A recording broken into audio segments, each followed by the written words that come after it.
Hello, everybody, and welcome back to the pYanodons playthrough. It's fantastic, Mr. Ghost. Apparently, I have some Reyna here and an autosave, which is going to be a project for, I think, maybe today? I don't know. This is going to take a while, but there's something else I want to work on. We have the high-grade iron. I've been doing the brain work here, so you don't have to, on the next phases of the ore processing.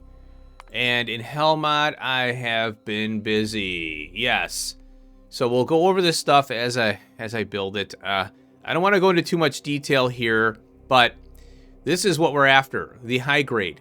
Now there are two more after this, for the iron at least, and it's the 99. There's a 99%, 99.9% iron, grade iron, and then a sintered. And that is, the sintered is the end of it. It's the final. And I'll showcase that really quick here in FNEI. If you do a craft here, you'll see there's the sintered right there. Now, one thing you got to be careful with in Hellmod, and you have to use like FNEI or look at the recipe in your, in crafting menus, because Hellmod's not going to tell you everything you need to know. So here is the recipe I'm using right now. It's the unslimed. And this is the one we're going to. As you can see, it's a huge increase. So 40 to 150, that's insane. But you can see what you have to do. Now the front end stays the same. We still crush our ores and get it in the dust and all that stuff. What's added to this is pulp stages. And the pulp stages really get frustrating when you're in Hellmod, because it pops up recipes that you don't really need or you don't know what they are. Like, for example, a pulp stage may kick out a certain fluid. For example, these are easy here. So it's 4 in, 5 out. Sometimes, like this is 3 in, 4 out. This is 5 in, 6 in, 2. So what happens is, if you're looking for a, if you're doing the 2 stuff, it's kind of easy. Oh, I have the 6 already covered above, or whatever. All right, or let's say you're doing trying to resolve the 2 in Hellmod, it'll pop the 6 up. So you really got to be careful and know, well, what stage is kicking out what. That's why, you have to storyboard this stuff. And so I'll be putting commentators in here as little markers so I know what I'm doing. So let's carry on with this here. All right, so this is the one we're going to.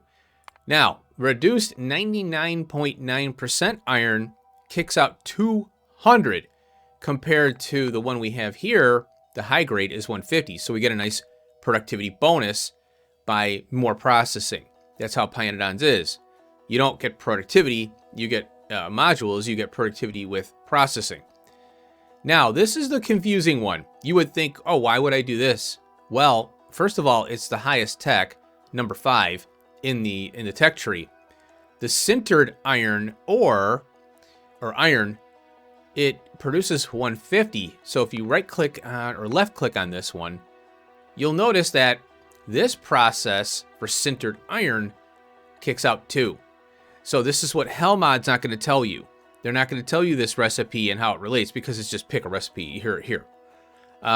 So by looking at this, you can see that by, I think it's right click on that one, we're actually getting 300 molten iron out of 2 sintered iron from that process. So I think, oh wait, let's go up. Or it's easier just to do this here. So we'll craft. And yeah, we're getting 150, so it's 300 versus 200.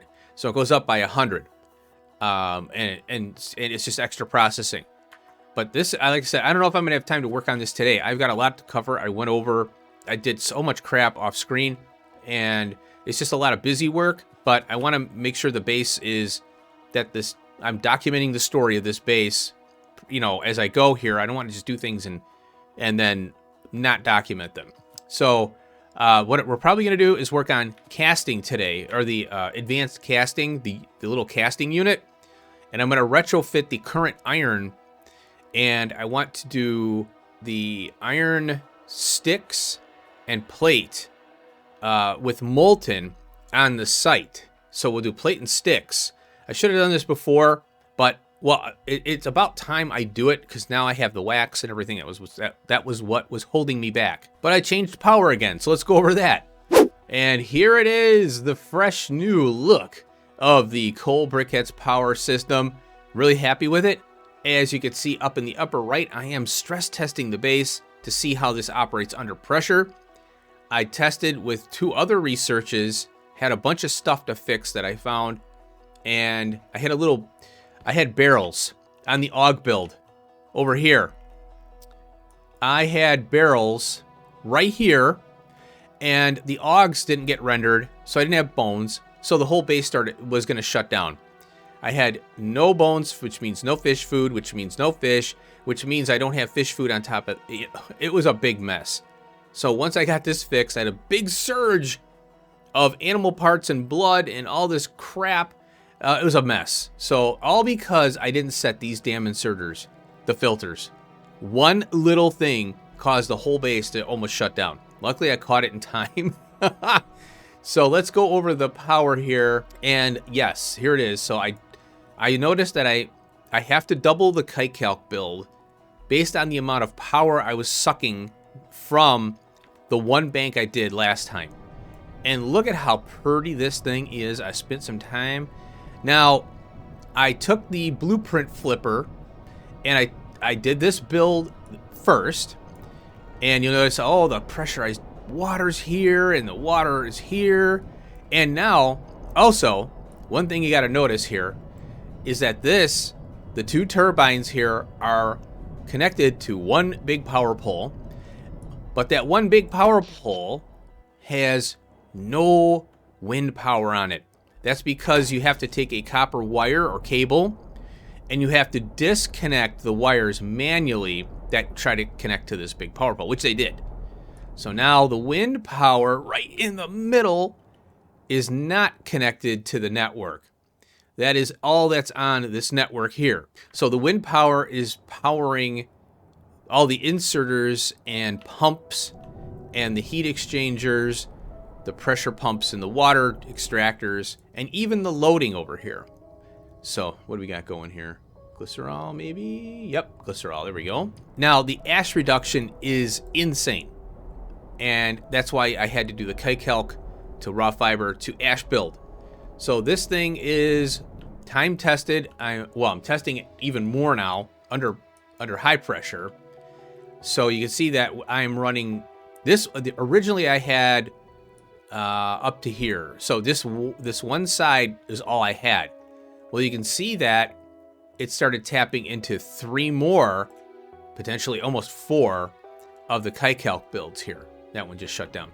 So it depends on how, if there's a surge, a bunch of stuff that's being made, charcoal briquettes. So, and I also redid this whole thing here.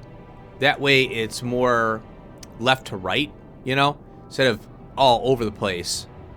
So I rethought this and rebuilt it. So I had to have 2 seed producers here, obviously, to maintain this. And then the fiber builds are right here. And the coal can be shuffled both either this way or this way. So that's what I wanted. So I went right on in there.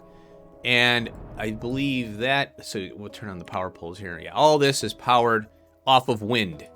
And I could put more in, and it probably will, just so it, might as well, right? Because I don't know how much, you never know.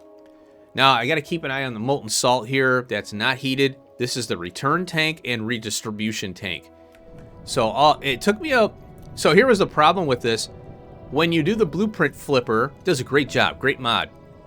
The molten salt is on the bottom here, and I want the pressure, obviously, on this side here, on the right-hand side. This side is the left-hand side.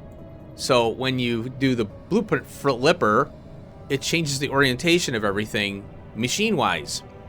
So I had to repipe the molten salt non-heated, as you can see here. So I piped it in over here, and then I went down. And it works out pretty well, though, so I think it's good. The only problem was this. In order to keep it aesthetically pleasing, I had to do a little wonky pipe thing here. So, because these are in the way. Most likely, the best thing to do is to move these down here. These 2, I can move the pressure pumps, down here. and then I could squeeze the pipe in. But I didn't want to redo it at that point. I just wanted to get it done, and it's not a big deal. It's all connected. It's fine. It just don't look at it. Now, down here, I have a power switch. And if I'm not doing research, and if I'm not doing building, and I'm in hell mod, I have Factorio open. I don't want to run the base and chew up resources. It's just not my thing. So I have a power switch here. And over here, which I got to fix this, by the way. I know it's there. In fact, let's turn that off. Yeah, I was copy and pasting it. I didn't realize I didn't overlap correctly. Whoops. So over here, I have another power switch, and it's off. And so by the hub over here, and I can do this from map view as well, I have some combinators here. And you'll see that there's only one signal present. So right here, I have 4 combinators. And from map view, I can copy a combinator. This is to turn solar on. And now you see that I have solar on. And what that does is it will turn on the solar. And if you click on the power pole, there it is. And I have 1.6 gigawatts of solar here. That is what I need to run the base at idle. So that's why I beefed this up. I had solar on hand, and my idle power has gone up considerably, so I had to punch down more solar. So now if I want to turn off the solar, I copy this one and plop it on there. Now I could do the same thing with the coal power, the coal briquettes. Copy the off. This is, I put this here so I don't forget, visual cues. So this one is off. See, disabled both, and these are enabled both. So there we go. So I have a power switch basically for both power systems. Okay, so just so you know, this is going to be done probably next episode, because this is going to be a long episode showing you what I've got, because I've done a lot of work. Now let's talk about the ash up here. So I've been running the research here, as you can see, and the ash starts, and with the new power system in place and the charcoal briquettes for oxygen furnaces, the ash is starting to get hammered. Now, when I'm idle, it builds up because there's nothing to produce, consume it. So idle base means ash buildup, and that's to be expected. But when you're running research and you're running, doing building and stuff, the ash will go down because everything, and there's certain systems that won't be running because science I think science eats more ash than just building in general. So I'll have to keep an eye on this. So, but this hasn't had to run yet because I keep getting ash. Oh, speaking of which, here comes a train now. Come on, get on there. It's picking up 1,000 there. So I patched in a flue gas capturing point just in case, and it is vented here. So I have my vent procedure. I do the pump to tank because this separates the stuff, and I do pump to tank because what will happen is it will equalize between the systems here, and I don't like that. So I do the pump to tank, and you have to do pump to tank here because it will, if you do a 80% valve, I tested this already, it considers it all one unit. So it will, I don't like that. So I like this system because it's separated. Now, there's another problem I found when I was running the research in the etching solution area. Let's go over there. And I never thought I'd be saying this, but I have too much acid gas. Now, I actually had to disconnect the biofilm here from this system over here. Now, I'm going to keep it in place just in case. I'm not going to rip this yet. I had a problem with tailings because they weren't being produced. Why? Because the acid gas built up on me. I had 200,000 acid gas plus a tank over here that it was delivering to, and I totally forgot about it. I was using this as a supplement because I think at one time I ran out of acid gas over here. Wasn't producing enough. And this was a kind of a bad design on the pickup part because I could pick up and not have any for the blue liqueur, Vandabins to blue liqueur over here. So as you can see, I've got a full tank of sulfuric acid here because I popped in these sulfuric acid chem plants. Now what's happening here is the acid gas is going to be captured in this tank for these sulfuric acid producers just to reduce train traffic, really. Now, I still have the delivery point, so, you know, if I run out, let's say the acid gas isn't keeping up with the etching solution, that's fine.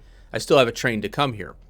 Now, this acid gas pickup here, because it built up, guess what happened? I didn't have any tailings for the trash pickup area, or the, you know, where all the soil and all that crap and stone and gravel from all the crushing goes.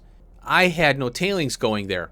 The tailings becomes fuel in the form of coal dust to burn up all the extra crap, which I'm going to rethink that whole trash pickup area. I got to redo it because it's expanded and been hacked, just like the body parts area. But I'm trying to get these new technologies implemented, so that's kind of a back burner thing. It works, let's leave it alone kind of thing. So now this one here, the acid gas, is on network ID 2. So I have a little yard. I put a fluid wagon in the little ID 2 yard. So and I'm not using it.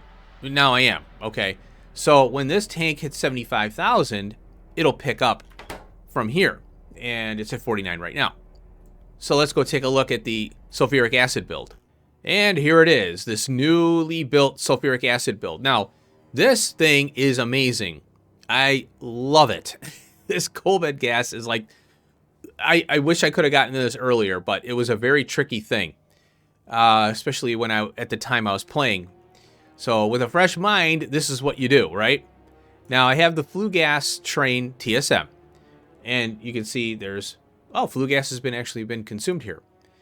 And the acid gas is being delivered here. Now this is the excess acid gas that I had from the tailings part. Oh, and I found that because when I went down there, I looked and I'm like, wait a minute, what's going on here? Why don't I have tailings? And I was like, oh, that's because I'm venting the tailings fluid, and there was no way I would have known. So my venting actually caused a problem because I didn't catch the problem until way later. So I don't know why this sulfuric acid isn't getting hammered here. It might be taking it from the cadaveric arms, from what I think. So the cadaveric arms are probably, you know, doing well right now, at least for now. So I have to repipe this a little bit because I noticed some issues, but I have a vent here. This tank is set to maintain a 25,000, I think, with this pump to the vent, the pie vent. And that's just to ensure that the train can unload, because I don't want the train sitting here and then the acid gas builds up on the tailings part, because that's a problem. But I don't want to throw away this valuable resource either. So I'm pumping up here and I'm feeding this part, the chem plants for the sulfuric acid. This is for the entire base here. Now, I don't want to shut this off either. This is the compressor, which processes the flue gas. What I have to do is this right here. It has to be check valved somehow. And I'm thinking I might be using 80%, or I could use this one right here. The underflow allows flow when output is under 80%. That's the one I want. So I'll put that here. Or no, I'm sorry, here. And the other issue is that we need to have this available to network ID 1. So the acid gas here, I'll have to pipe it where it goes through, and then we'll do the 80% valve to this tank. And then all this stuff is reserved for when these other tanks are non-existent. So it's a little tricky kind of push-pull kind of thing. So I'm going to put my mind to this. I haven't done it yet because I haven't had to, right? It's a project. I have to do it, I know. So I have that on the list to repipe this and rethink it.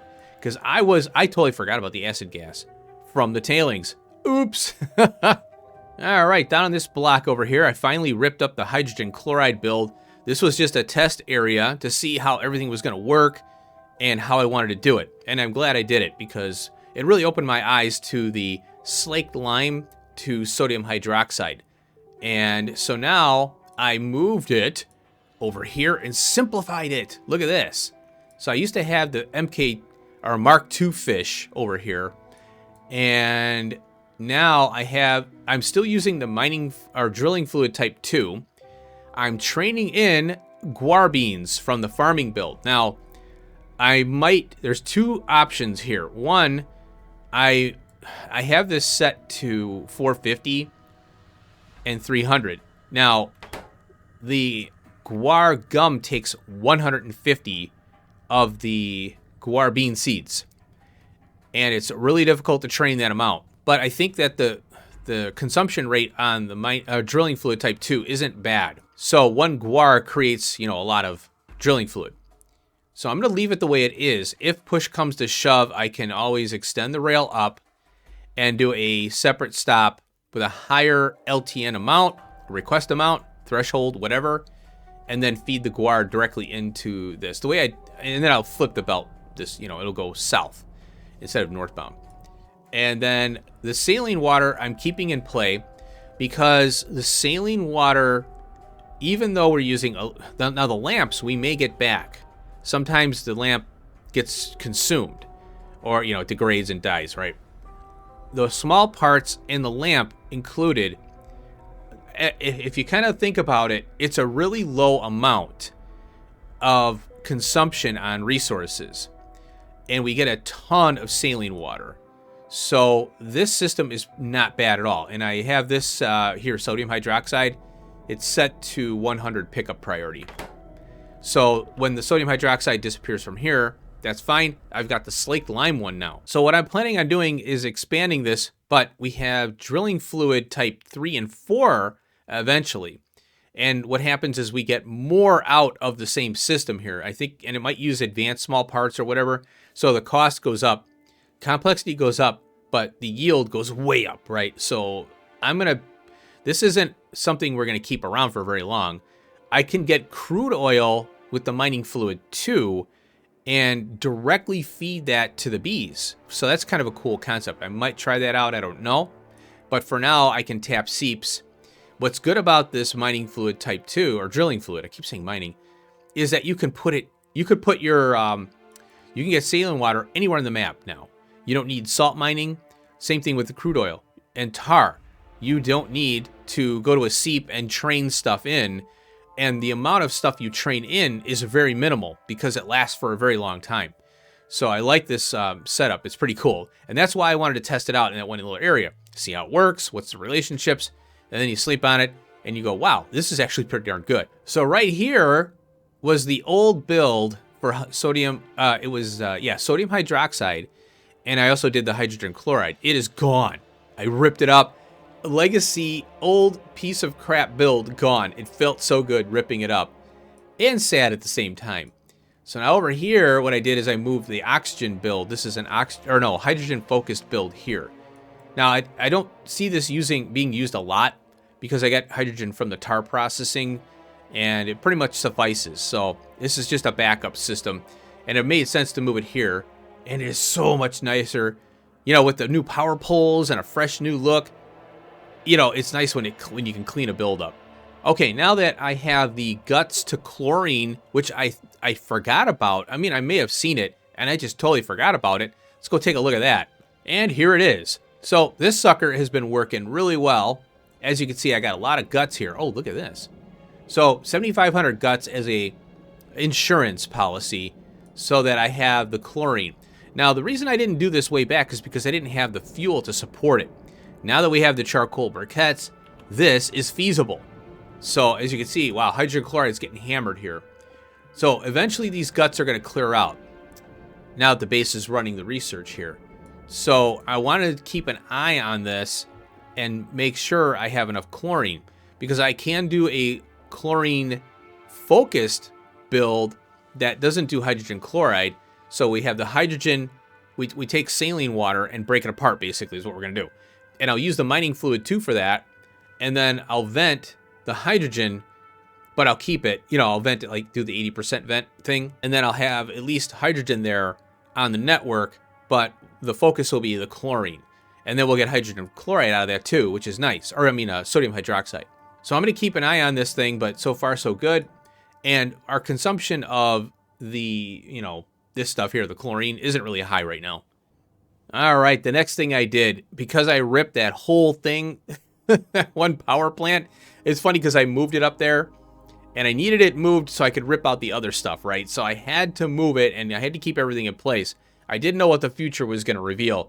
So, I have a crystal ball and I was like, well, okay, now that I got the coal bed gas, holy cow, this works really well. So I can actually rip this crap out. So, but it was fine the way it was. So now that all that is ripped, there is no more coal being produced on that site. I repurposed this area. I had to, because I almost forgot. I need coal. So this is the old coal build. Well, it's new and improved. You know, there's not much to. It's definitely a good build. You know, it's time tested and true. So I'm collecting the coal dust here because we need coal for two things. I think we need. Well, there's the B build for what do you call it? Red hot coke. And I'm actually considering doing a red hot coke build. Maybe I could do it off of this and offer it to the network. I could cut, a train up in here, take this coal, do red hot coke, and then train that around. And that will simplify the B build. And the only thing is you have it's an oxygen furnace, so I need to, pull off the ash. It's such a minimal amount of ash, I might just gasify it and get rid of it, because there's no point in, having a train network pick it up. But it's always good to have, no doubt. You don't want to throw resources away that you could use. So there we go. I kept this in. This is an original lane right here, and I just tapped in over here. Now, it's off by a tile, as you can see. I put the rail in after the fact. I was like, oh, dummy me. I was getting tired, So that's done. Now, there's one last thing down here I wanted to talk about, and yes, it's a new yard.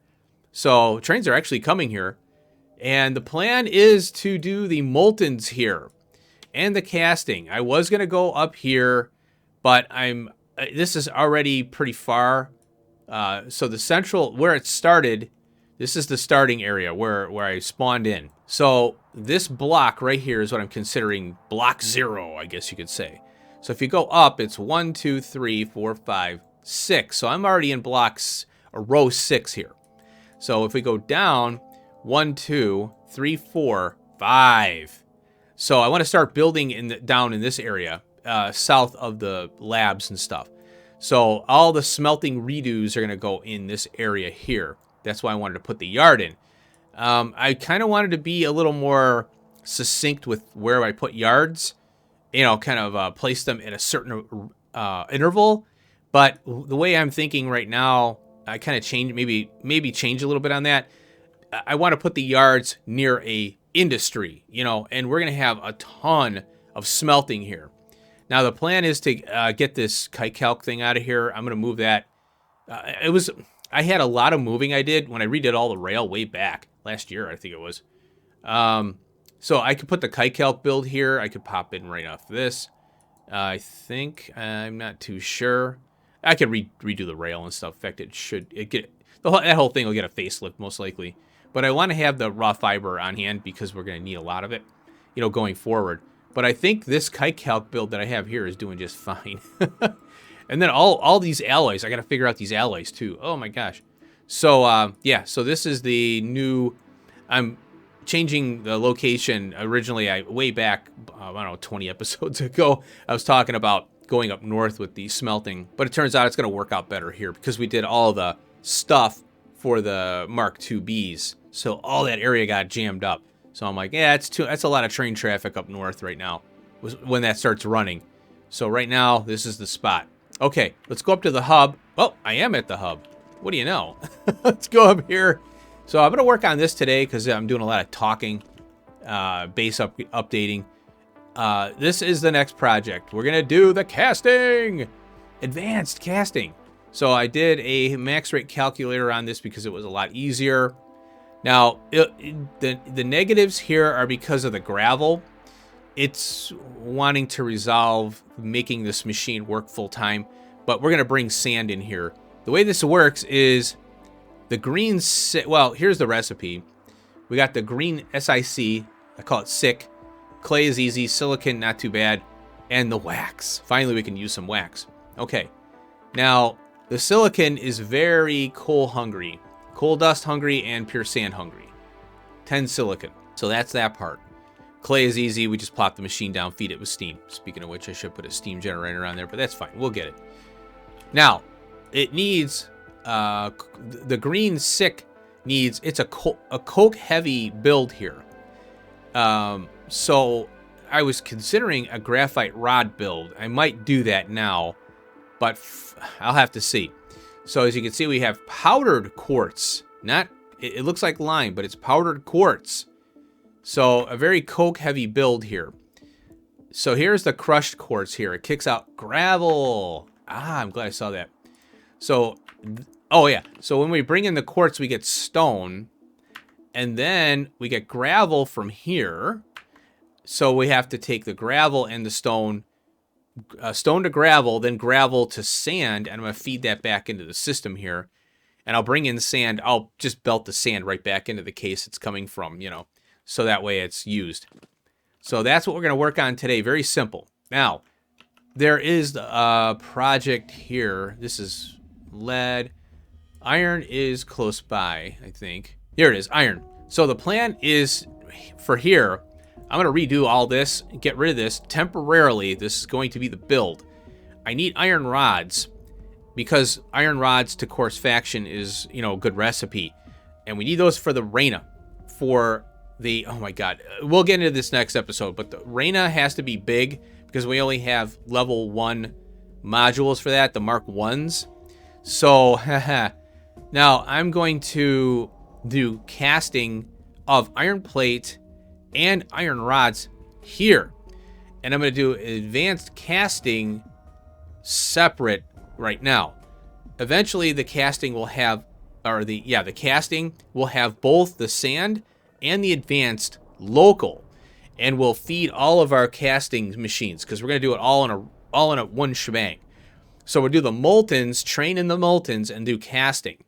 Now the casting, there's some, I don't know if there's any differences in all these other things. So that's why I'm breaking it apart. I'm not ready yet. So the vision is moltens, train the moltens to the casting. We're also going to need for alloys, where we'll need the moltens for that, like the beryllium. So we need everything available molten-wise to the network so we can do our casting for all these other things. But I'm gonna retrofit this to cast the iron plate and rods, and then I can test the advanced casting build and make sure it works and everything. So what I'm gonna do, I'm gonna cut this research off because I want to save this for testing the process, right? So I'm gonna do that in a second. Lots of iron being chewed up here. Oh, look at that. We got some... Uh-oh. What are you doing here so damn early? Let me check this. All right, I had this darn tailing set to 50,000. So the train, TSM train, was called. And it was just sitting there waiting. We can't have that. So let's take our little doggy back here.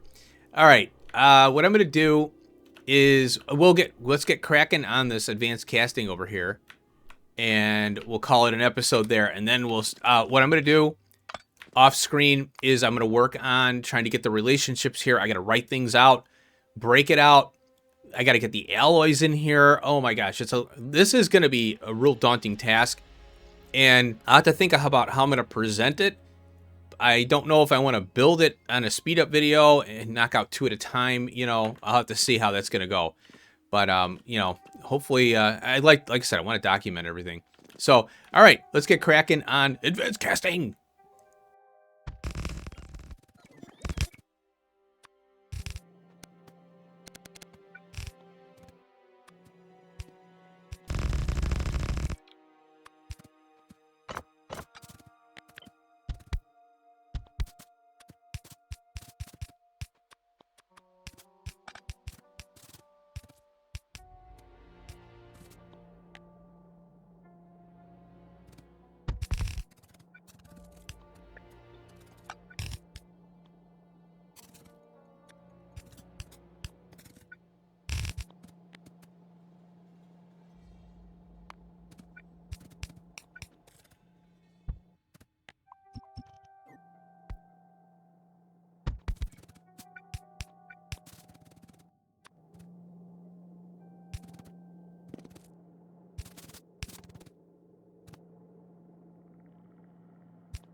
So I forgot to do a couple things. First off, I screwed up, and I had the silicon going to the SICK.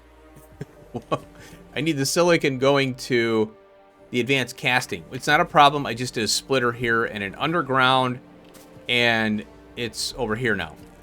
So, and then I had a side load, and I forgot I had 2 items on this belt. I have the graphite rods and the silicon. I'm just doing it this way for now because this is just a mock-up build, just to get it out, get it in my head so I can think about improvements. Because this is going to be the build that's going to supply all of our casting. So we're going to have the sand casting that I have currently up, where that is. That's an old build. That's going to be reworked, and we're going to have an on-site sand casting and on-site advanced sand casting here like this. I'm going to refine this, tighten it up, make it clean, but it's the same concept. Instead of wax, though, we use creosote for that one, right? But we still use sand, stone, all that, stuff. So the question is, do I bring stone in and crush it like I was doing? I think I'm okay with just bringing sand in, and I might rethink that, that process that I have where I'm collecting stone, gravel. I might take that stone and crush it into gravel and sand because it stacks higher. So the trash area, maybe I'll evolve that and make sand and gravel for that reason. Because look what we're using here, sand.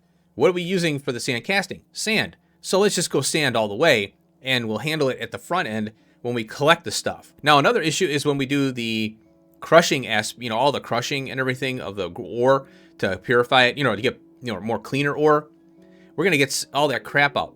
Question is, if I put everything together, I could belt all this stuff and process it on site, but these builds are so big. And, in order to get copper, iron, and tin, and all these other ones in one spot, I'm going to have a lot of garbage flying around, So I like to have collection points and then run them back and process it so I can manage it, right? So I like to have like a managing processing area, and it does increase train traffic, but then I can, I have the room to, muck around. So anyway, so now that this is done, oh, what else did I do here? I screwed up and had a belt off of here, the clay pit, and see how that looks. Oh, okay, it's just a little mining thing. I had to move this down. No big deal, easy peasy there. And then I forgot to. I'm using yellow belt. Oh, I forgot. I gotta put that there. Okay, I'm using yellow belt for the return on the garbage. So this is the sand maker here, and so stone's coming off, being processed into gravel, and then sand, and then the gravel's coming off, belting around and making sand direct. So that worked out really well. Yeah, I think what I'd like to do is move the quartz processing down and come out of the bottom of the case here. That way it's shifted over more, and then maybe this could move down and all that. But I mean, it's okay the way it is. It's just I'm trying to think of better placements. All right, let's go hook up the iron rods and get some advanced casting going for the first time. Okay, first thing I have to do is switch this around here because I'm gonna use the same case. So we'll put the filter mini loaders on this side. Gosh darn it, I hate it when it does this. So I think that maybe if I put them on here first, they'll go out. Yeah, it looks like that's the case. Yeah, it depends on which way you go. You have to come out of the case, then it knows to go that way, I guess. Okay, and then I have to wire this up. Okay, this is going to be a hack job, so I'm okay with that. I'm going to pipe from here to here and just extend this out. And then we get our hot air now.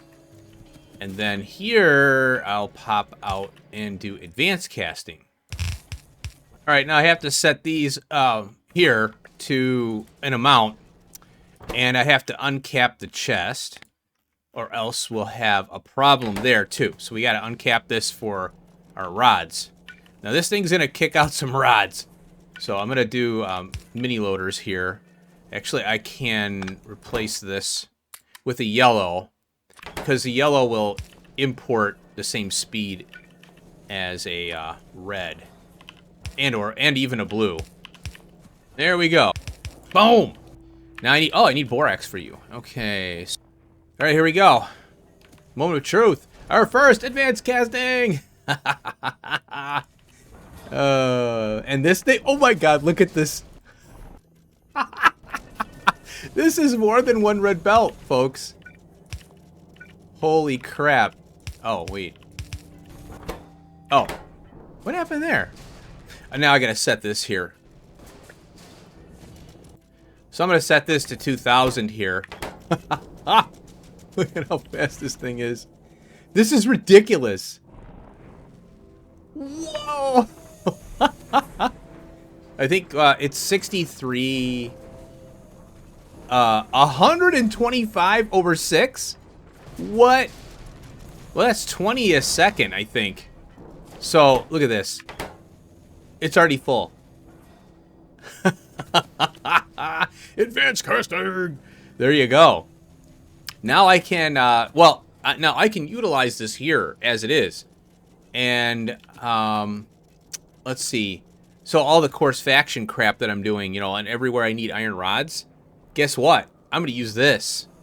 And it's going to increase... Oh my god, I am so excited about this. The base has evolved! I'm so excited. I got to redo this abomination here. This was back when I was doing TSM. Now, I do need a queue, but the trains can... So, yeah, you do need a train queue. Because, you know, sometimes you'll see that there's 3, 4 trains waiting. Well, 3, 2... 1 loading, 2 waiting. Now that I'm adding the rods, I'm going to have to rework this a little bit. I can do like... there's a way you could do a loop stuff. I don't know. It's kind of weird. But, yeah, having a train queue would be nice. I could do something down here, maybe. But I want to go up this way and in. But I don't want the trains... I don't want trains looking to load to block here. Oh, I know what I could do. So I could do a bypass here like this. And, or whatever. And I'll take all this off. So the trains... I'll force the trains this way and up. As opposed to using this same line here. You want them off of this mini... You know, I call this like a sub main line, you know. I guess you could say... come on, connect. There we go. So I'll do this instead. Now they'll return this way. They have to go back on this route here. There we go. So I'll rip this up here, and they'll go up, and they'll load here, and then they can hang out this way. I can even go further back too. So yeah, maybe I'll do that. I'll go further back. So I'll fix this up here. Yeah, it's good to have a long input line, you know, as long as possible. It doesn't matter how long it is. If I got the room, I might as well use it. So there we go. We got the casting, folks.